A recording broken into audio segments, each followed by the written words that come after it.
So today we have with us an eminent scholar and thinker, Dr. Fabian Bouwens, to share his views on a subject which is both current and subject of much debate, given the Russian-Ukraine war. We will discuss a new Cold War and its various dimensions with Dr. Bowens. Before we begin, I would request him to briefly introduce himself to our audience. Okay, so my name is Fabian Bouwens. I obtained my PhD from John Hopkins University. I am a mostly comparative political scientist, but I've also been working on international relations. And actually, like the last position I had at university in China was specifically at as an international relations scholar. The advantage of that is that I've been able to piggyback a lot on methodology insights from comparative politics and bring that into connection with international relations. I'm currently, well, this is also the reason why this room looks a little bit funny. We're actually planning to move to a different continent in a month. So we're in the middle of all kinds of things, packing and organizing. So I apologize for the kind of strange eclectic look. And not at all, but I think our audience would be more interested to know your views on the subject. So don't worry about that. So going back in time, the premise of the Cold War was the clash of systems, isn't it? It was necessary to draw a clear line of demarcation between the real world, or let's say the free world, the capitalist and the socialist countries. In order to achieve the two key principles of American politics at the time, which was George Kennan's containment policy of the socialist camp and John Foster Dulles' rollback. Would you agree with this? Yeah. That's also like it's the canvas that we're using to also like make sense of the world that we live in today. This concept of like a new Cold War, or is a new Cold War starting, that question by itself has been popping up over the last decades, really. Ever since like 9/11, there's been talk of this, but it never has been so clear cut as today. I think today we can definitely say like, okay, whatever transitionary period there was, now we're definitely in the stage where you can see like two different camps, a bipolar world crystallizing itself again. And that will also have an effect on ideology, on economics, on globalization, on a lot of different things. And it's almost surprising that it took us so long to get there, but I think in part it was also because of a lot of confusion that existed about what a new Cold War would look like. And I think we were thinking too much still within the ideological frameworks of the previous Cold War, particularly socialism versus capitalism. And we kind of like forgot like one of the other main aspects that made it so different, which was liberalism, or basically liberal democracy, versus authoritarian systems. And I think this is something that has come back into focus. And I think it also underlines that this was actually maybe a more crucial aspect of the first Cold War. Well, allow me to be the devil's advocate so that I end up picking your brains better for our audience's sake. So looking at the present situation, one cannot fail to notice the radical difference in the scenario. Today, there are three great powers, right, in terms of production and exchange of wealth. The US, the European Union, and China. US is the free market economy, EU is social market economy, and China follows market socialism. The least common denominator is the acceptance of market dynamics by all three. Now, what is different among the three powers is the approach to the organization of this relationship between economic development and political authority. Do you agree with the analysis? To a certain extent, yes. I think, however, with regard to the European Union, you could say like as a trade bloc, yes, they're by far like the most important player on the global stage. But I wouldn't see them at the same level as the United States or China, simply because, and we also notice this today, there's still a lot of divisions. As united as the EU has become over the Ukraine conflict, you still see a lot of differences in the way they approach these things. If you think about Macron's approach to Russia, like where he doesn't want to humiliate Putin, which is completely unacceptable to, for example, Eastern European countries. The specific stance of Hungary, which seems to be like more like almost a satellite of the Putin regime. Yes. So in that sense, I don't think we can be, we can't put like the EU right now at the same level as the US and China. And also with regard to, I know you were speaking to the economic aspect, but if you think about international relations, foreign relations, military, then there too, Europe is lagging behind. We pretty much like dissolved most of our armies in the spirit of the end of history, if you will. Although everybody knew for the last 20 years, like we will need this again. And now we're scrambling to find guns or heavy artillery pieces that we can donate to the Ukraine just because of this, because we haven't been investing. And it's a good thing that you have this resurgence of NATO, but the question is also like, how long will this last before people will start arguing again, like, well, maybe we shouldn't go to 2% of the GDP, etc. So, so I agree for the most part, except like with this illustration of the EU basically being like at the same level as the United States and China. So are you saying that there is a reluctance on the part of the EU or the people in EU to actually become some kind of a bloc, a military bloc?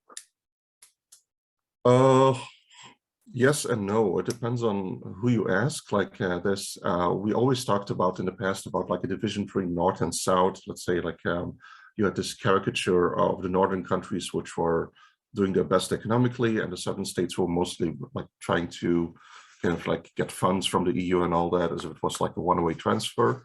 But a division which has become more clear-cut and much more visible, also with the Ukraine crisis, is that between East and Western Europe, not so much between the North and the South anymore. An exception to this might be the Scandinavian countries, because there you see Finland, Sweden, who are EU countries, who've become better advocates for defense nowadays. We also have fairly modern armies, especially Finland, but also Sweden, in comparison to their Western European neighbors. So there it's more that you can see that Eastern Europe is much more interested in some kind of stronger military response from the EU. On the other hand, if you think about countries like Poland, for example, their need, or rather like their appetite to become much more closer connected to, let's say, the United States than, for example, Germany, is also pretty apparent. But there's definitely like a strong division within the EU over like what it should become militarily speaking. Right now, and this is also like a development that I hadn't foreseen before the Ukraine war, is that the EU is spending a lot on military suddenly. I mean, it doesn't have its own army yet, but it's spending a lot on military now in the light of the Ukraine crisis, which is something new. But I think this is also a lesson from the pandemic, that they realized like, it's not because we have all these treaties, it's not because we have all these institutions that we can't think outside of the box. So who knows, like something like that may come, but I think like closer understanding between Western Europe, who's been more or less ignoring military threats, and Eastern Europe, where they've been warning for Putin for decades. Like if you think about Lithuania, Poland, all the Baltic countries really. This is something that needs to be brought across to the other countries in the West. Like, this is real, this is not going away, this threat will remain there. Okay, so I'd like to understand your, how would you describe the characteristics of the emerging new Cold War in the context of China, US, and European Union? Well, I think it was in the 1990s that Kelly Tsai wrote her Capitalism Without Democracy. It was a bestseller at the time within comparative politics, but also IR. And basically the argument was that it's not because China is suddenly like globalizing and its economy is like focused on creating a middle class and all that the country will necessarily become democratic, or at least not democratic in the sense that we understand it. Despite a book like that, but also like several other studies which have pretty much shown the same, that the connection between capitalism and liberal democracy is not as strong as we always assumed in the West. The same has happened with Russia, but also like some Eastern European countries, because let's not forget that Ukraine was a highly corrupt country before this stage happened too, and now, like ever since Euromaidan in 2014, they've been moving closer and closer to the West, and also like becoming more of a liberal democracy and fighting corruption, those kind of things. But before that, it was also like a country that was highly clientelistic in that sense. So this is something that we definitely have to step away from, and I think that we finally learned our lesson. It's not because a country is an active participant in the global economy that it will necessarily become a liberal democracy. I think this is the illusion that we finally lost. I don't think anybody will dispute this anymore, just assume like, okay, if we inject a country with capital, if we have elements of a free market economy, it will automatically become a liberal society. That's not the case. It will not happen. I agree with that. Yeah. So there we go to the whole issue of ideology that I talked about before. Like we had this dichotomy of socialism, as in Soviet style, versus American liberalism. And I think what it's really about now is more this how do you organize a state? Authoritarian. And I mean, I don't want to give like specific like labels to it, because of course the Chinese Communist Party is still in charge in China, but if you look at it from the outside, like it's not really a communist party anymore. I mean, it's the whole Chinese society now is pretty much a capitalist society. In terms of equality, it resembles more the United States than Europe. So, I mean, countries like Norway are way more communist, if you will, in practice than in China, but it's authoritarian. And I think that's the common denominator with countries like Russia and other like-minded regimes. If you think of Venezuela, Iran, they may be theocracies, they may call themselves communist, or they may call themselves nationalist or whatever, but what they have in common is they're not liberal democracies. Often they have leaders that go on for decades before they deposed or just being replaced by somebody else. And that's like the real division, or the ideological division, if you will, in this new Cold War setting.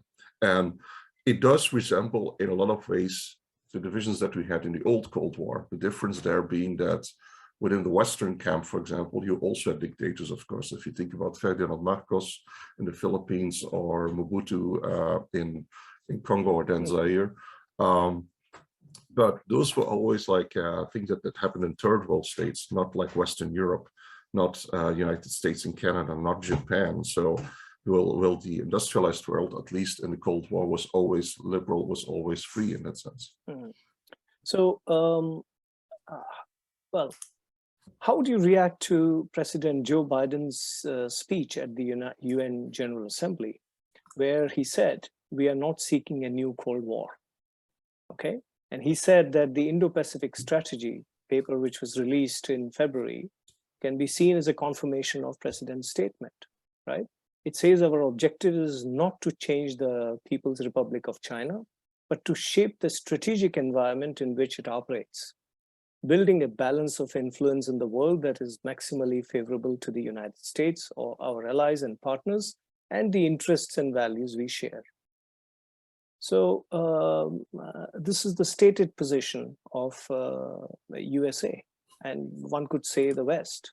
Yeah, well, I mean, it's pretty much the same as in 1945 or 1944 with the San Francisco Conference. I mean, nobody was looking for a Cold War. Nobody wanted a prolonged conflict with the Soviet Union. Yet again, it happens. And I think the whole thing about this is like, it's more about the system. With the United Nations system, like the whole point was like, okay, let's preserve peace. To a certain extent, that was also successful. But to a large extent, a lot of conflicts were frozen because of this division between East and West. So the UN became definitely more active as of 1990s, just because it was like released from this kind of like prison in which it said. But this kind of freeze is returning nowadays. So the international system that we have is again like crystallized like two opposing blocks. And the collective peace arrangement that we have, the UN, is still the same as 1945. There haven't been any updates. So you still have to work within that context. And it's almost as if the parties that are the parties from the old Cold War will be the parties of the new Cold War. I don't think anybody would openly say like, I want a new Cold War, or that's what we're going into for. And also with regard to regime change, especially for Russia and China, who are nuclear powers, I mean, it would be extremely unwise to say like, this is what we're aiming for, because then you might like make things even worse and more complicated, and you might even antagonize those countries and like taking like unprecedented steps. So in that sense, like the question is like, you know, in how much is this diplomacy and not so much what they really would want, because let's be honest, like, I mean, we in the West, we would prefer like most countries to be liberal and democratic. It's not a matter of forcing it upon them, but it's what we would prefer. And saying you don't is simply lying. I mean, we would be lying to ourselves. So given that backdrop, how do you see the new Cold War manifesting itself in reality? I think despite some disunity in the European Union, it will accelerate a number of processes. We might actually get to some kind of, I wouldn't say European army right away, but closer connections between armies of, let's say, the Benelux countries, of Germany, maybe cooperating with other states. Also purchases that are being done, like not like everybody going on its own, but for example, buying the same fighter, buying the same type of tank, so that they also become interchangeable between those armies, and that we can also like better operate together. So I do think there's that acceleration that might take place within the EU countries and their partners, because Finland, Sweden, they are EU countries, not NATO countries, but they're partners for a lot of things. Norway too. That's one thing. On the other side, like I also see some more political convergence, that despite divisions, the EU is also getting aware of this rule of unanimity between states to make a decision, that there will have to be exceptions to that in the future. I'm not saying this is going to happen next year or something, but there will be some kind of reform where this will finally be addressed, because with a group as big as this, enforcing unanimity, especially if you've got players like Hungary or something, you can't really, like, you would get to a deadlock all the time. So you will need to find some kind of compromise on this, and I think they are looking for it, and that eventually, like, we'll receive something like that. So the EU as a player might become more important, also with regard to energy dependence. They're fastly moving away from Russia. Question is, of course, like, where are they going to get it? And I think like they will have to make some kind of compromise between, on the one hand, more renewable energy, and they already have like the plans for that. And then, of course, like relying on a more diverse stream of suppliers, like not just countries in the Middle East, not just the Russians, or not just like, I mean, just trying to have like a lot of different sources of energy instead of like one or a few big providers, because that always makes you politically vulnerable. And I think what we've learned, not just from this crisis, but also from the pandemic, is the EU needs to protect its strategic industries. We need to have some production that stays at home. And this goes against like the whole idea of globalization, of course. But the pandemic has shown us, this Ukraine crisis has shown us, like, you need to be able to stand on your own for a number of aspects of the industry. The EU is now having an initiative to create some kind of a microchip industry in Europe, whereas most of it nowadays is dominated by Taiwan, for all places, which is also like a very interesting aspect. But this is likely not to continue forever, just because we know, like, we need to have like this independence in a certain way, and also militarily. So do you think that there would be a decoupling of sorts, or do you think there would be some disruption to the existing supply chains, because most of the products are being imported from China right now? I think there will be decoupling, but it might not go as fast as like with energy from Russia. But it's already happening. For example, if you take CCTV cameras, more and more countries are banning those that have been produced in China. Anything that's electronic or software systems, things like that, are increasingly under pressure to either be transparent about like how they're made and all that, are they being outright banned? Huawei network 5G in I think Great Yes. Britain, but also the United States has been outlawed, and also in Europe, there's countries that are considering that, or at least like limiting its potential influence on a society. So these are all signs that this is happening. But if you think about, let's say, pants or cups or like simple products, I think that will still find its way to Europe from China. But of course, that's not really what China's interested. They want to sell cars in the future. They want to sell electronics. They want to sell high-end equipment. But unlike with products from Japan, manufactured products from Japan, there is no trust for these products. Even if they would be bona fide, like there would always be like the suspicion of like, well, maybe it's being used to spy or something. And if you think about Chinese companies, in the end, the Chinese state can always like nationalize a company, if you will, or in a certain way, it's still owned by the state or to a large extent. So there's always like some kind of connection to the Chinese state and the Chinese Communist Party in every company, no matter how big, no matter how influential they might be on the stage, on the global stage.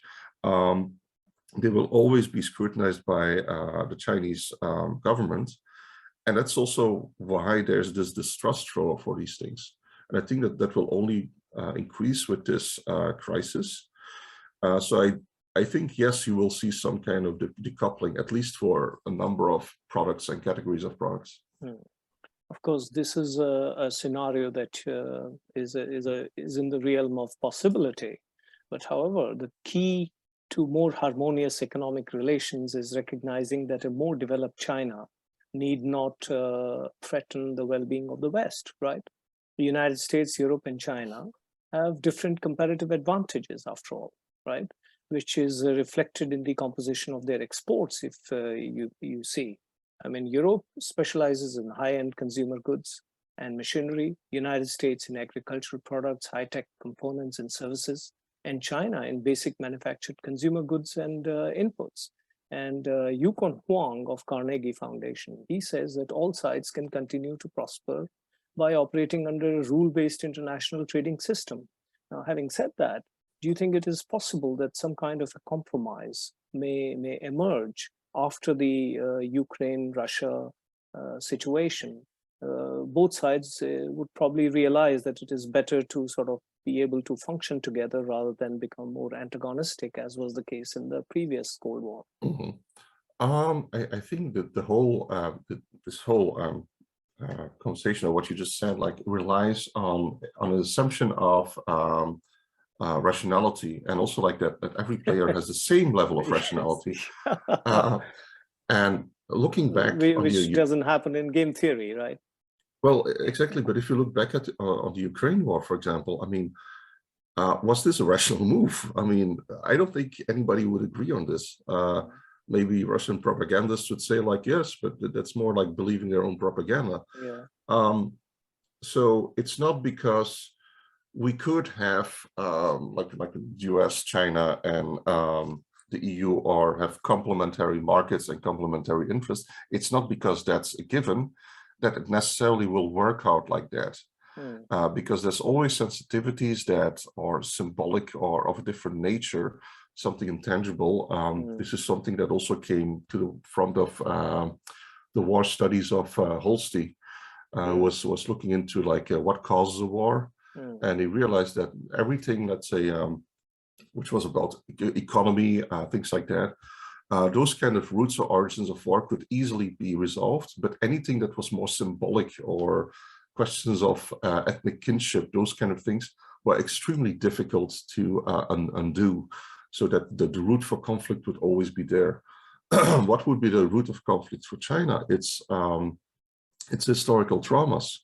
One is Taiwan, the fact that technically, yes, you have this one country, two systems like idea, but after what happened in Hong Kong, nobody in Taiwan is willing to even consider it. And also in the West, there's been a lot of reluctance, because what happened in Hong Kong was pretty much like a breaking of treaty with the United Kingdom.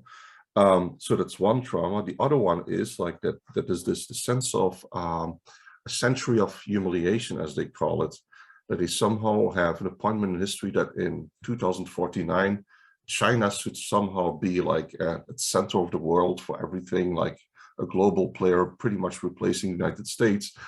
And I think it's those kind of ideas, those kinds of like historical traumas that have been propped up so much, have been repeated so much, and live in the minds of people, that we often don't see those other aspects which would be more advantageous to everyone.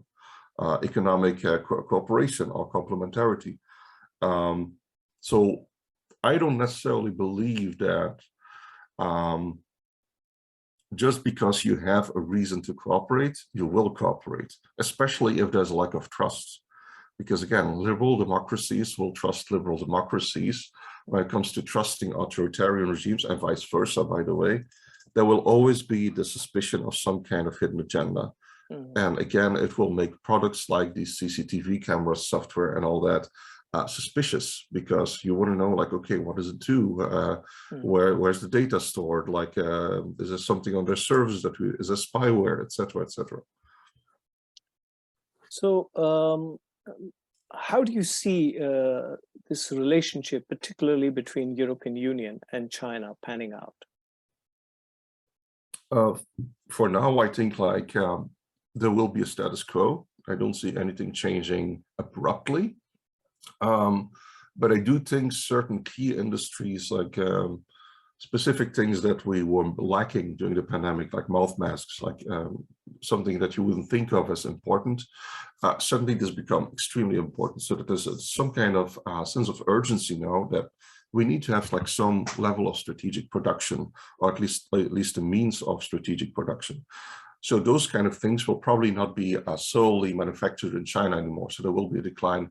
The other thing is that by the global supply lines having come not to a standstill, but with severe undergone severe trouble, I do think there too there might be more need for, let's say, more reliability in the flow of goods, and I think diversification is very important.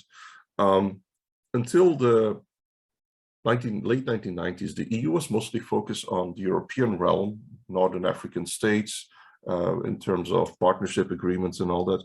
But then suddenly in the 2000s, they start negotiating trade agreements with South Korea, with Japan.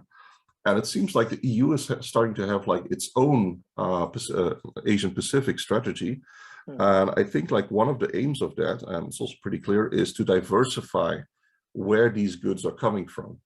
A consumer in Europe doesn't really care that much whether a t-shirt was made in China or in Vietnam.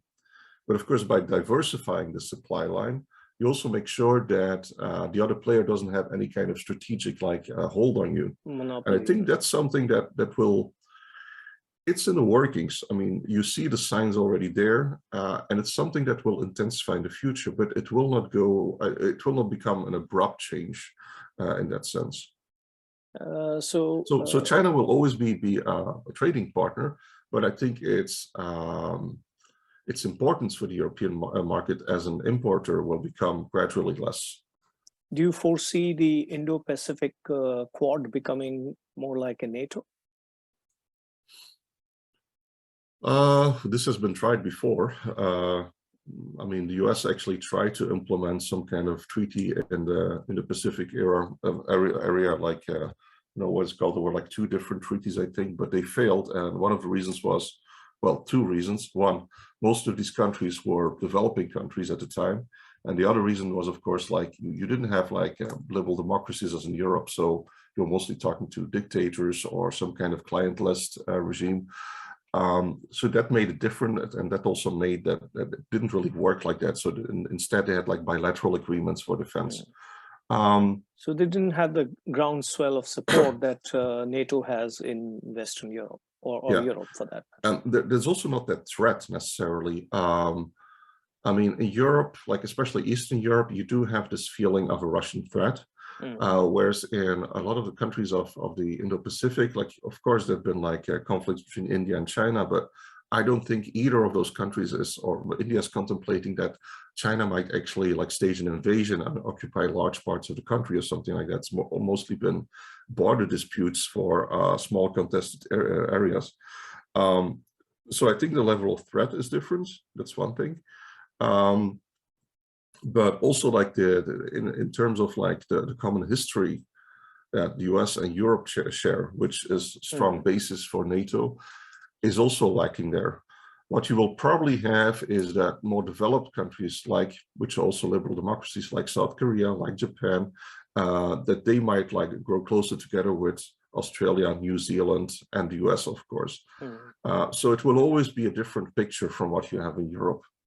Okay.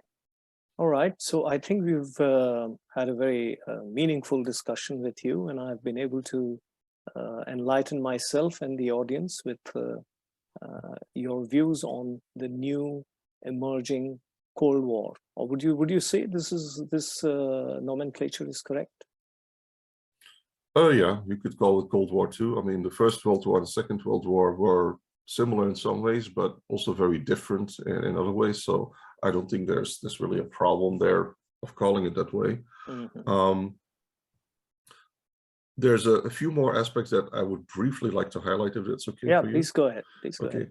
Yeah. So you do have a few. We have about 5 minutes. Okay, great. So right now, like what you see is like this growing dichotomy, like camp of liberal democracies, if you will, or the free world, as it was called in the past, of the First Cold War, and then like authoritarian regimes. But there's a few big differences. One is the relationship between Russia and China. Russia, to a larger extent, is becoming, let's say, the smaller one in their partnership, which is like the reverse of the historical relationship with China, was basically the junior partner of the Soviet Union. So there's a role reversal now. Yeah, there's a bit of a role reversal, and especially now with supply lines from energy being cut from Europe, that Russia has to become even more reliant on China, which in the end will cause like, I wouldn't say it will become a satellite state, but it will be more important what is being decided in Beijing than what's being decided in Moscow with regard to international conflicts. Another aspect is India and Pakistan. Both of them can already be situated more or less in one of both camps, but they're both still a little bit on the fence. They don't really want to play, and it's understandable because they have interests with players on both sides of the divide. India has been relying for its defense industry heavily on Russia. On the other hand, it is a liberal democracy, maybe like not the most perfect one, but it still is. And also its economy to a large extent is dependent on that. On the other hand, you've got Pakistan, it's close to China. And of course, they also don't want to antagonize the United States too much, because in some ways they've also been a partner. So for those two countries, it will become a bit of a difficult choice of how to align themselves. And there's a chance that they won't do so at all, or they will just be not something formal, but that you just have to interpret them like, yeah, they're closer to us or they're not so close to us. But I don't think they will make that step, or something very abrupt would have to happen. And then there's, of course, like a few other countries that might change some things. If you think about Iran, Saudi Arabia, Turkey, not NATO member, and it used to be an aspiring EU member. Officially, it still is, but I don't think that's really a plan anymore. All three of these powers are vying for some kind of regional domination. They're not superpowers in the sense of the United States, Russia, or China. But within the region. Yeah, within the region, they definitely want to put their stamp on their power, basically. And the question is like how this will evolve, like who will win out, who will become the most important, and which side they will be picking. Because, like, for example, Turkey, technically it's part of the Western Alliance, but if you look at some of its behavior in the past decades, then you have to question that. Like, there's a lot of players in NATO, but also the EU, who think Turkey has become increasingly unreliable because it's mostly interested in its own goals, and it's using the alliance, it's using the EU to basically reach those goals. Its opposition to Swedish and Finnish NATO membership, for example, has very little to do with what they're claiming it has to do. It's more about appeasing Russia. That's what it's all about. Then there's like a few other smaller countries, Hungary, Serbia. Serbia in particular, not an EU member, was an EU candidate, still is, I think. But especially now, like it's this old kinship, this old relationship has been rekindled. And then there's like other countries, the Philippines, Indonesia, large players within their region who also try to stay out of this. But as the conflict intensifies, they will also probably have to start thinking about like, okay, which side do I pick, especially if you think about China, for example, trying to increase its foothold, especially in smaller countries or island nations, building naval bases everywhere. This will also become like a problem for these countries in the long run. So they will have to decide at some point. So I think in terms of change, in terms of where you might still have a lot of movement, I think the Indo-Pacific region is going to be the most interesting. And most of the players, whether this would turn out to be the case or not.